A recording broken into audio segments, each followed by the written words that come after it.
Kung bago ka lang sa channel na to at isa kang true-blooded Aldab Nation na nagmamahal po kila Maine Mendoza at Alden Richards, tama po ang channel na pinuntahan mo, kaya consider na kitang bagong subscriber. People will throw stones at you. Let them. Don't waste your time throwing them back. Take every single stone they throw and use it to build your empire. Each insult, each attack, each criticism is another piece of the foundation that will make you stronger. The more they try to tear you down, the higher you rise. Build with their hate. Fuel your growth with their lies, and show them that their stones only make you more powerful. While they stay small, you keep growing. One day, they'll look at the empire you've built and realize they only helped you reach the top. Their attempts to break you will only fuel your fire. The stronger they push, the harder you rise. Keep collecting those stones, keep building and keep moving forward. The empire you build will be so massive, they won't even recognize the ruins they left behind. Let them throw, because every stone they toss is a step closer to your victory. Welcome back mga kaaldab. Ito po yung mga pag-uusapan natin, mga kaganapan nung naganap pong weekend. Marami nagpasa sa akin ng mga video na ganito, mga kaaldab. Gusto talaga nilang pabagsakin ang channel ni Mr. Destiny. Wakas na raw po tayo dahil sa mga video na sunod-sunod nga po na pinadala sa atin. At puro mura nga po ang inabot ni Mr. Destiny. Sa mga komento po, talagang masasakit, maanghang, talagang hindi mo aasahan na sasabihin po nila yon. Hindi, real talk to mga kaaldab. Siyempre, kaya nga po, andito tayo para isa-isahin yung mga bagay-bagay na sasabihin natin, ipapaliwanag natin. Bagamat maraming mga komento, maraming mga sinasabi, normal lang po para sa channel yan ni Mr. Destiny. Hindi ko nga po sa inyo, ako kalmado at kampante lang po tayo. Hindi po ba? Una natin yung isang magandang message kay Alden Richards. Totoo naman po, maraming tao ang nagda-down kay Alden na hindi magtatagal ang collaboration ng Viva Films at ni Alden Richards. Unti-unti nang babagsak yan. Maraming producer ngayon ang bumagsak. Sa totoo lang po mga kaaldab, ng mga panahon kasi ng pandemic, di po ba? Tapos gumawa pa sila ng mga pelikula na hindi naman talaga totally kumita. Alam nyo naman po yun, talagang wala na pong sumusugal. At bibihira na nga po gumawa ang mga pelikula dahil nalulugi sila sa bayad o sa talent fee ng mga artista.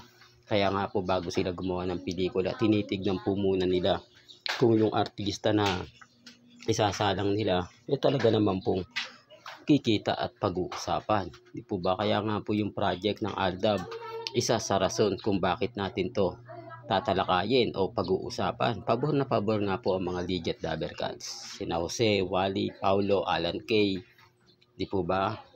At syempre Raisa, na gumawa nga po talaga ng pelikula ang Aldab. Total, may sarili ng produce si Alden Richards. Hindi na ito pipitsugin lang at malaking kumpanya. At pinag-uusapan naman po talaga na po pwede na pong gawin ni Alden Richards yung mga bagay-bagay na ganon.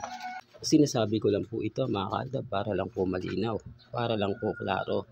Lalo na nga po sa mga bitter sa channel ni Mr. Destiny. Kaya nga po ako relax lang. Kampante, hindi po ba kahit kaliwat kanan po yung sabihin nila, kaliwat kanan yung mga komento nila, okay lang po yun. Hindi ako nagpapatinag at syempre hindi tayo matitinag. Hindi po ba, hanggat na andyan po kayo, hanggat kampante po kayo, never po ako magpapatalo. Hindi po ba?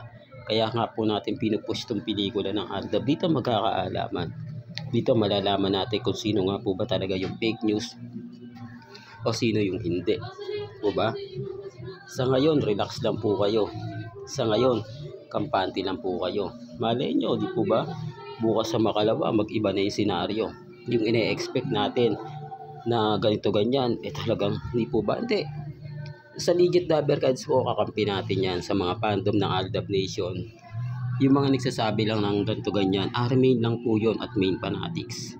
Takot po sila na, hindi po ba, na gumawa nga po ng pelikula. At pag-usapan naman po natin yung mga video na pinadala po sa akin.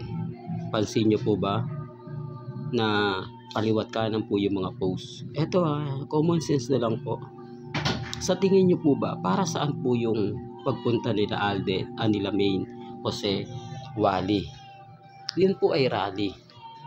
Para lang po sa kandidatura ni Congressman Arjo at yung kanyang kapatid na tumatakbo rin pong konsihal. Common sense na lang po mga kaaldab. Yun kasi may hidden agenda. Yung kasi pamparami ng tao para sumuporta.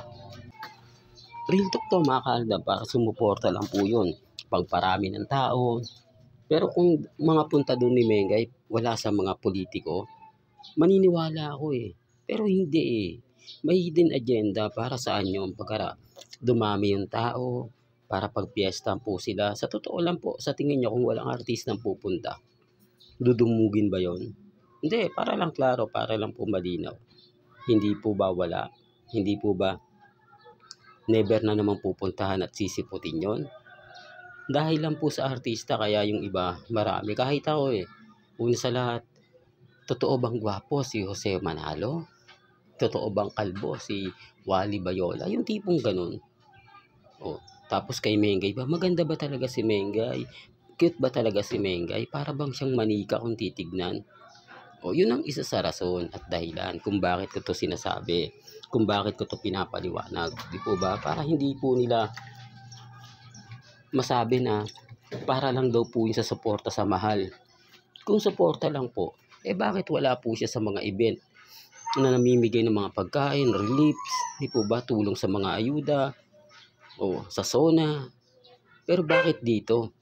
Di po ba? Ano nga po ba yung pagkakaiba nito kesa doon? Kasi doon mga kaaldab, private yun Di po ba? Nakasama mo yung pamilya mo sa mga ganon. Dito kasi pwede kayong guest lang Hindi po ba? Na, guest lang naman dito si Mengay tsaka si Jose, si Wally. Di po ba? Yun ang pinupunto ko. Hindi siya literal na pumunta para sa asawa. Hindi siya literal na pumunta para magbigay ng suporta. Kaya sa mga nagbibigay sa akin ng mga video, nagbibigay sa akin ng mga update, na ayan, Mr. Destiny, bagsak ka na.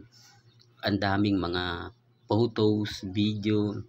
Pero hindi naman po lahat yun maganda kuha. Hindi naman lahat yun masasabi mong may ganito ganyan. Never pong hinalikan ni Mengay. Hindi po ba? Si Congressman Arjo doon. May mga bagay-bagay nga po na mapapaisip po kayo. Sinasabi ko lang po ito mga kaaldab, parang malinaw.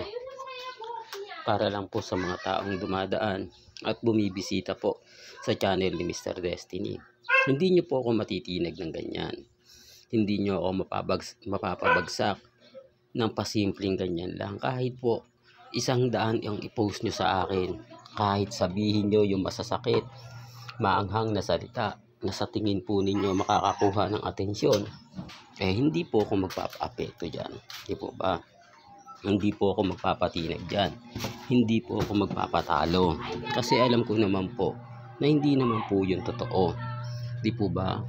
Sila po yung guilty sa akin Sila po yung naiinis sa akin.